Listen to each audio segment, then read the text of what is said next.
कि कहीं ऐसा नहीं हो कि ये पूरी सृष्टि का विनाश कर दें। ये भय भय पुत्र वियोग ऐसा है, हम लोगों ने पुत्र वियोग की कितनी कहानियां सुनी है। राजा दशरथ पुत्र वियोग में प्राण त्याग दिए थे राजा दशरथ ने। हरिश्चंद्र तारामती की कथा है पुत्र वियोग में जो है। पुत्र वियोग जो है तारामती को कैसा था, जिसने कि उनका जो शब अपनी आधे वस्त्र फाड़ करके उनका सब लेके गई थी। वासुदेव देवकी ने पुत्र वियोग सहा। पुत्र पैदा होते ही जो है वो चला गया उनके पास से, तो जिंदगी भर उनने पुत्र वियोग सहा। अर्जुन का पुत्र अभिमन्यु, समर में जो है अभिमन्यु का वध हो गया, और जिसकी वजह से जो है अर्जुन इतना कुपित हुए कि अभिमन्यु की जिस दिन संहार हुआ, अभिमन्यु का जिस दिन जो है वध कर दिया गया, तो पुत्र वियोग में जो है अर्जुन जो है इतने कुपित हुए कि उनने अगले दिन गाजर मूली की तरह जो है फौज को जो है दुश्मन की फौज को काट दिया। श्रवण कुमार की कथा सुनिए, वो भी उन्होंने पुत्र वियोग में जो है कुपित होकर के श्रवण कुमार के माता पिता ने जो है वो राजा दशरथ को श्राप दिया था, जिसके कारण राजा दशरथ को वनवास हुआ था। ये सब पुत्र वियोग की कहानी है, और पुत्र वियोग की कहानी ही गणेश के जन्म की कहानी है। गणेश जो आज स्वरूप में आपके सामने है, जिनका मस्तक जो है वो हस्ती का मस्तक है, हाथी का मस्तक है ना, वो क्यों है? वो पुत्र वियोग की कहानी है। पन्नाधाय की कहानी है। पन्नाधाय ने अपने पुत्र को जो है राजा के पुत्र की जगह सुला दिया, क्योंकि सबको मालूम था कि आज रात को दुश्मन जो है राजा के पुत्र का संहार करेगा, तलवार आकर मारेगा। लेकिन वो जो है वो अपने राज्य के प्रति इतनी समर्पित थी, इतनी देशभक्त थी कि राज परिवार का पुत्र जो है वो नहीं मरना चाहिए, अपने पुत्र को उसकी जगह सुला दिया पन्नाधाय। वो आकर के उनके सामने ही उस पुत्र को तलवार से मार के चला गया। ये त्याग होता है पुत्र वियोग।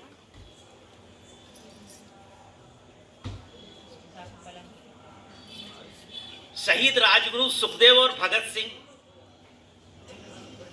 इनकी माताएं थी, इनने भी पुत्र वियोग सहा, देश के लिए समर्पित किया।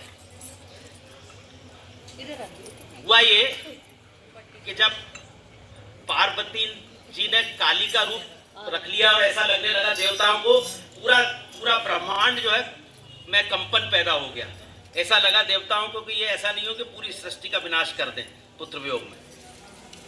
सारे देवताओं ने तय किया, शिव जी को जो है वो शिव जी को निवेदन किया कि आप जो है इसका निदान कीजिए, कैसे भी हो जो है वो पार्वती जी के पुत्र को जीवित करिए। जब शिव जी ने सोचा कि अब इसको कैसे क्या किया जाए, तो शिव जी जो है वहां से निकले कैलाश से, और उन्होंने जो है हाथियों के झुंड में एक हाथी जो है दूसरी तरफ को सिर करके सो रहा था। बाकी हाथी एक तरफ को सो रहे थे, एक हाथी दूसरी तरफ को सो रहा था। शिव जी ने उस हाथी का जो है जो मस्तक जो है वो ले लिया। लेकिन इसके पीछे जो है हिंसा नहीं है। आप कह सकते हैं कि शिव जी ने जो है अपने बच्चे को जीवित करने के लिए हाथी के बच्चे का शीश काट दिया, ऐसा नहीं है। ब्रह्म वैवर्त पुराण में कथा है इसकी।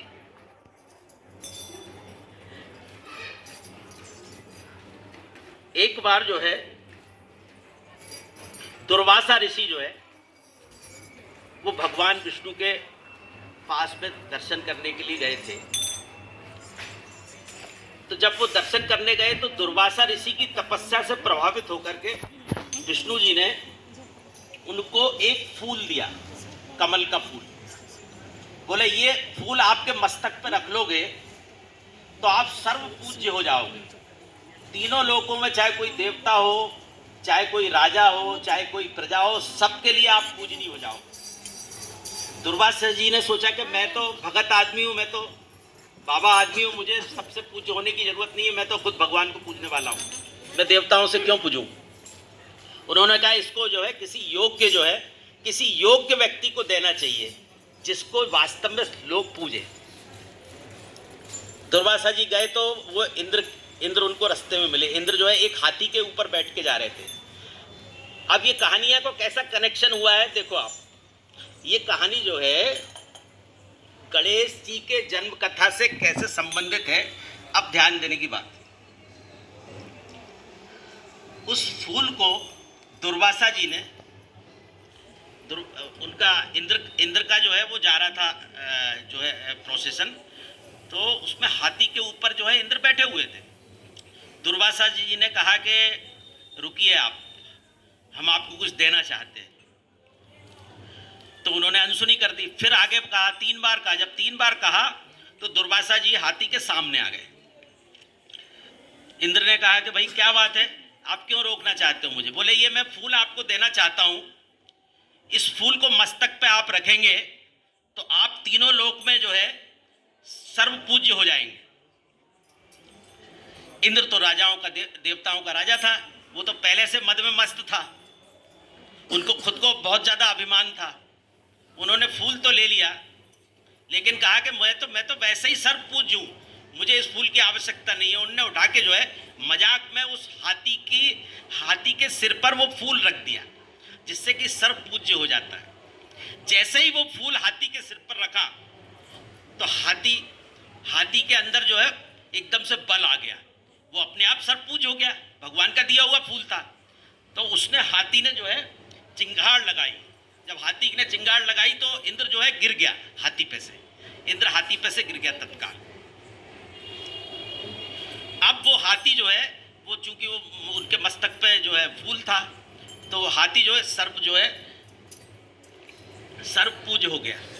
वो हाथी वहां से चला गया इनको छोड़ के। अब इंद्र हो गया अपमानित। वो हाथी जो है वो जाकर के वहां, चूंकि सबसे ज्यादा सर्व पूज्य था, तो वो हाथियों के झुंड से अलग सोता था।